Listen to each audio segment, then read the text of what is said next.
ओम ब्रह्म सत्यम सर्वधार। आज दास का विचार है, असली सत्संग क्या है। तो आज असली सत्संग के बारे में जाने, जो कि जीवन में इसके बिना सब अंधेरा ही अंधेरा है। कोई ज्ञान नहीं मिल सकता। सारा ज्ञान मन की शुद्धि, बुद्धि की शुद्धि इस सत्संग से ही होती है। तो इसमें देखिए, एक वाणी महाराज जी की क्या संदेश देना चाह रही है। देव स्वरूप को जो जन पाई, देव स्वरूप को जो जन पाई, नित सत्संग से सेब कमाई, नित सत्संग जो सेब कमाई, मूढ़ मती जाए पाए विवेका, मूढ़ मती जाए पाए विवेका, सत स्वरूप का पर के लेखा, सत स्वरूप का पर के लेखा। देखिए, गुरुदेव इसमें बताना चाह रहे हैं कि जो नित सत्संग में जाता है और वो बिल्कुल एक ना एक दिन ऐसी कमाई करता है उस सत्संग से, जो उसका जीवन देव रूप हो जाता है, उसका जीवन ही बदल जाता है। ऐसी बुद्धि, संगत, विचार सब उसके शुद्ध हो जाते हैं। इसलिए महाराज जी ने भी बताया है कि जहाँ सत्संग नहीं, वो एक दिन जगह तबाह हो जाएगी। मूढ़ मती जाए पाए विवेका, सत स्वरूप का परखे लेखा।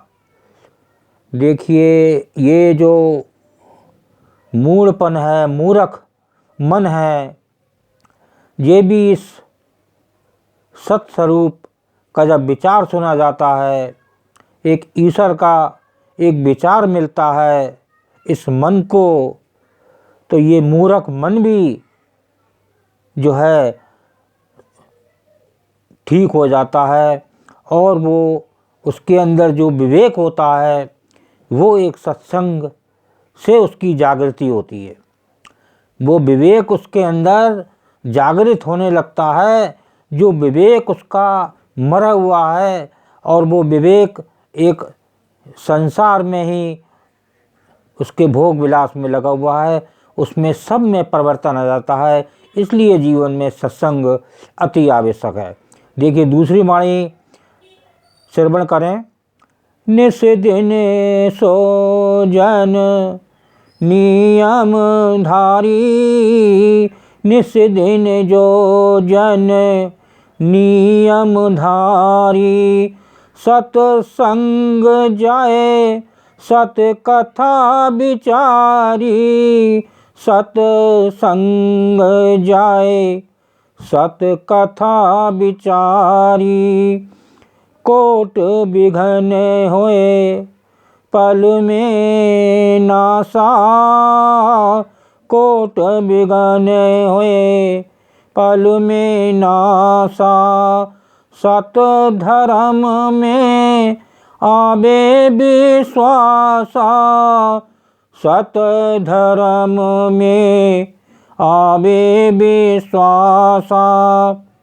देखिए, ये वाणी जो जिसका जीवन में पंक्चुअलिटी होती है, नियम होता है, जो नित्य सत्संग में जो श्रवण करता है, उसकी सोच, उसकी संगत जो सत्संग से मिलती है, जो उसके विचार, उसकी वाणी सब शुद्ध हो जाती है।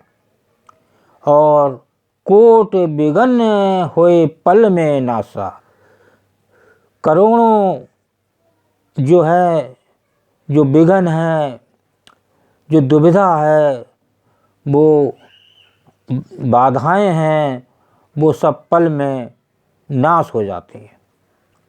ये गुरुदेव इसमें बताना चाह रहे हैं, सत धर्म में आवे विश्वासा। एक सबसे बड़ी बात जो आज सांसारिक लोगों में विश्वास दूर तक नहीं है, भटक रहा है ईश्वर मार्ग में इधर उधर, उसे कहीं भी विश्वास की प्राप्ति नहीं हो रही है।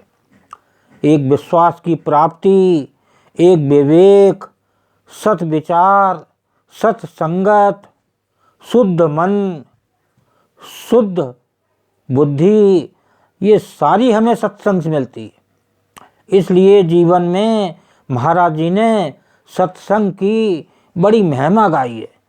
हर शास्त्र में सत्संग की महिमा ही महिमा है, इसकी महिमा का वर्णन नहीं करा जा सकता, इतनी महिमा। इसलिए बिना सत्संग के ये जीवन निरर्थक है। और अब देखिए असली सत्संग क्या है, इस पे महाराज जी के बहुत ही सुंदर वचन हैं। ये अगर श्रवण करेंगे तो आपको असली सत्संग का पता चल जाएगा कि असली सत्संग हमें कैसे मिल सकता है, क्या वचन महाराज जी के संदेश दे रहे हैं। तो पहला वचन है वचन नंबर 18, और ये पेज 4 पे है, ग्रंथ श्री समता विलास। समता का ही विचार असली सत्संग है, जो कि मन इंद्रियों की ममता को नाश करता है और आनंद अवस्था को प्राप्त करने का जतन पैदा करता है। इसके बगैर सब नुमाइश और जहालत है। देखिए कितना सुंदर वचन है ये महाराज जी का। इसको बिल्कुल असली सत्संग बता रहे हैं। ये सत्संग जो है सब मन की इंद्रियों की ममता सबको नाश कर देता है, मोह को नाश कर देता है, अहंकार को नाश कर देता है। ये सारे जो जीव के बेकार हैं सबको हर लेता है। तो देखिए आगे इसको श्रवण करते हैं। दूसरा वचन ये पेज नंबर 25 पे है, वचन नंबर 19। जहाँ सत्स्वरूप का विचार हो उसे सत्संग कहते हैं। एक बार फिर से करें, जहाँ सत्स्वरूप का विचार हो उसे सत्संग कहते हैं। अगर जहाँ सत ईश्वर का विचार नहीं है तो वो सत्संग नहीं है। कि 10 औरतें इकट्ठी हो गईं और ढोलक बजा ली, जोर से भजन कर लिए और सत्संग हो गया, ये भक्ति सत्संग से बहुत दूर है। इससे आदमी थोड़ी देर के लिए खुश तो हो सकता है इसको भजन को सुनने से, लेकिन वो जब तक चलेगा जब ही तक, उसके बाद उसको कोई शांति नहीं है। लेकिन एक सत्संग जब उसके विचार मन शुद्ध होता है, बुद्धि शुद्ध होती है, तो जीवन में परिवर्तन देखने को मिलता है। तो आगे श्रवण करें। देखिए पेज नंबर 46 46 वचन नंबर 49। जो हर एक के अंतर की जानने वाला है, जिसका असली भेद कोई दूसरा नहीं जान सकता, सर्वज्ञ स्वरूप परिपूर्ण है, उस परमात्मा का विचार करना ही परम सत्संग है। देखिए बिल्कुल इतना क्लियर वचन महाराज जी ने इसमें लिखा है, इससे ज़्यादा और क्लियर क्या हो सकता है। ये तो बिल्कुल हर चीज़ इसके अंदर समझ में आ रही है। आगे एक वचन और श्रवण करते हैं। ये पेज नंबर 122 122 वचन नंबर 88 88। सत्संग का यथार्थ स्वरूप समझना चाहिए। वैसे तो हर जगह सत्संग होता ही है, मगर अशांति बढ़ती ही जाती है। इसका कारण ये है कि हर एक आदमी सत्संग की आड़ में स्वार्थ का धर्म पालन करता है, जिससे बजाय प्रेम के ईर्ष्या आदि विकार प्रकट हो जाते हैं। ये सत्संग नहीं बल्कि कुसंग है, हमेशा दुर्मति को देने वाला है।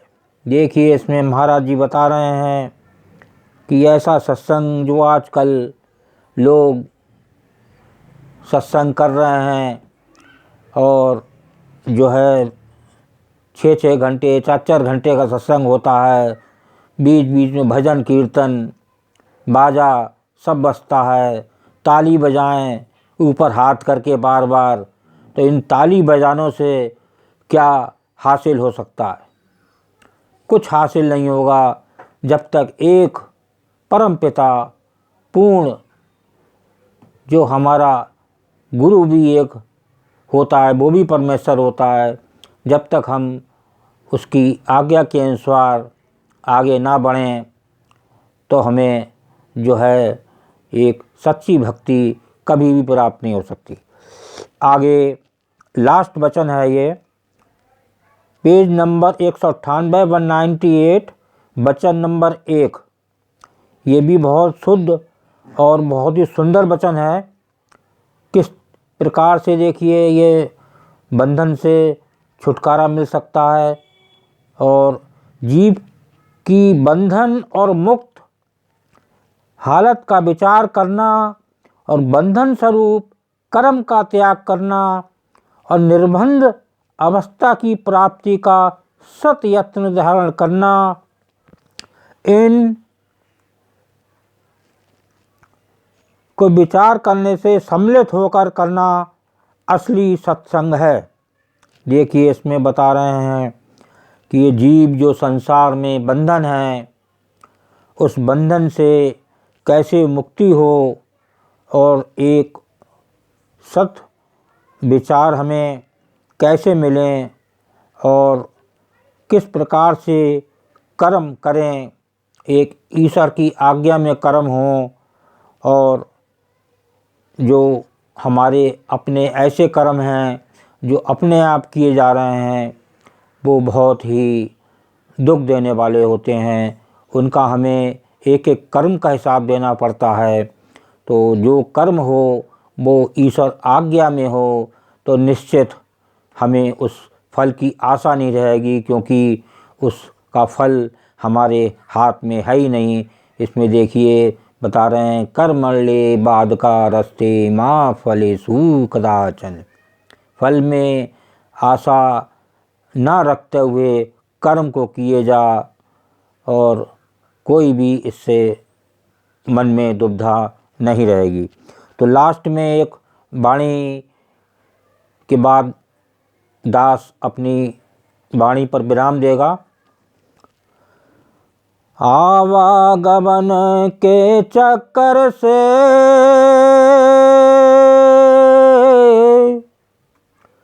सो नर पावे छूटा,